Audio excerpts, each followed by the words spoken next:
جس طرح سے ابھی ہمارے ملک میں دلی میں جو بلاسٹ ہوا، کن لوگوں نے کیا؟ شروعاتی تحقیقات میں جو نام پیش کیے جا رہے ہیں مسلمانوں کے نام، کون سے مسلمان ہیں یہ لوگ؟ کیا چاہتے تھے؟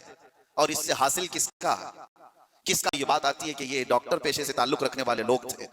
شروعاتی تحقیقات یہ بتا رہی ہیں کتنا عظیم پیشہ تھا جس کو اختیار کیا گیا۔ یہ باتیں میں اس لیے کہہ رہا ہوں کہ بہت ساری جگہوں پر ہو سکتا ہے کہ پولیٹیکل بنایا گیا ہوا کئی جگہوں پر ہوتا ہے، لیکن میں یہ جانتا ہوں یہ چیزیں جو یہ حرکتیں ہوئی ہیں ریئل کچھ لوگ اس میں ملوث ہوتے ہیں، کیونکہ جیلوں میں نے دیکھا ہے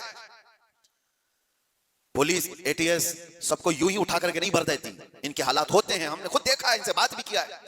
ایک بات میں آپ کو بتا دیتا ہوں، پولیس سے تو وہ اپنا جرم چھپا سکتا ہے، قیدیوں میں آپس میں تو اپنا جرم بتاتا ہی ہے کیا کیا کیا تھا۔ ہمیں پتا ہے کیا کیا پلاننگ کیے جاتے تھے۔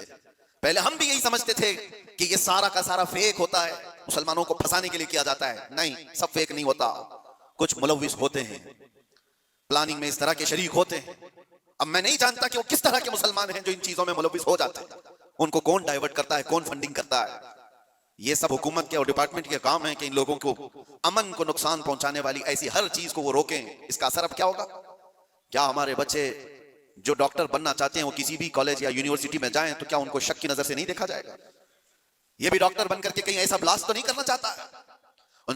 چند مہینوں پہلے کشمیر میں جو ہوا تھا پہلگام میں، چن چن کر کے جن لوگوں کو مار دیا گیا تھا، وہ جو سیر و سیاحت کے لیے گئے تھے وہ کس کے دشمن تھے؟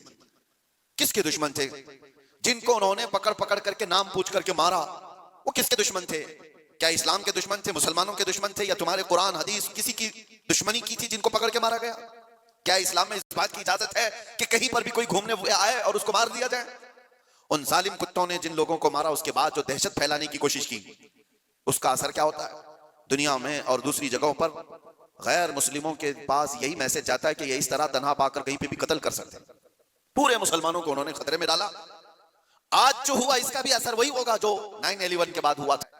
یہ بات اس لیے میں عرض کر رہا ہوں کہ آج بہت سارے نوجوان جذباتی ہو گئے، اور کچھ لوگوں کی وجہ سے، یعنی کفار و مشرکین کی تکالیف کی وجہ سے وہ سوچتے ہیں ایسے قدم اٹھا لینا چاہیے۔ میں ان سے کہتا ہوں ایک بات یاد رکھنا، ایکسٹریمزم، شدت پسندی دوسری شدت پسندی کو جنم دیتی ہے۔ ایسا نہیں کہ تم تشدد کرو گے تو سامنے والا تشدد نہیں کرے گا، تم ایک کرو گے سامنے دو کرنے والے ہوں گے، تم دو کرو گے چار کی شدت اور ہو جائے گی۔ یہ حل نہیں ہے دنیا میں۔ جن نوجوانوں نے یہ راستہ اختیار کیا، اگر میری بات کو سنتے ہیں تو توجہ چاہتا ہوں، کس کا بھلا کیا ہے؟ جس نے ناحق ایک جان کو قتل کیا ہے اس نے پوری انسانیت کو قتل کیا۔ پوری دنیا میں ISIS نے اپنی دہشت پیدا کر کے رکھی تھی۔ کیا تھی یہ جماعت؟ کبھی بھی قریب سے دیکھنے والا اور پڑھنے والا سمجھ سکتا تھا اسلام کی بو باس بھی انہیں نہیں لگی۔